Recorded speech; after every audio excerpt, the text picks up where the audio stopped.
ये क्या है? मुझे लगता है कि ये एक पुरानी घड़ी है। बहुत अजीब घड़ी है ये। अरे वाह, मुझे नई जिंदगी मिल गई है। बहुत कुछ अब अच्छा लग रहा है। वो एक पुरानी घड़ी मुझे ऐसे करीब से देखना चाहिए। मैं उसे बहुत करीब से देखना चाहता था। अरे वाह, ये तो जादुई घड़ी है। बहुत कुछ अजीब लग रहा है। आहो, नहीं, ये मेरे साथ घड़ी ने क्या कर दिया? मैं तो पुराने जमाने में आकर फंस गया। अरे वाह, ये लोग आज बहुत जबरदस्त, बहुत ज्यादा अच्छे हैं और खुश हैं।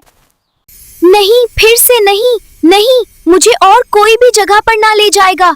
ए जादुई घड़ी। जाता है। आओ, ये तो सच में बहुत ज्यादा कमाल हो गया। वकी, इस घड़ी ने इस बार कमाल कर दिया। नहीं नहीं नहीं नहीं, ये नहीं हो सकता। नहीं, मुझे वापस जाना है। ए जादुई घड़ी। सबसे कीमती वक्त आज का वक्त है। वक्त को कभी जाया मत करो। इसे दानिशमंदी से इस्तेमाल करें और अपने हर लम्हे से लुत्फ उठाएं। अगर आपको हमारी फनी एंटरटेनमेंट, इस्लामिक कार्टून्स और स्टोरीज पसंद आती हैं तो फ्लम्बो टीवी यूट्यूब चैनल को सब्सक्राइब करना बिल्कुल मत भूलिए।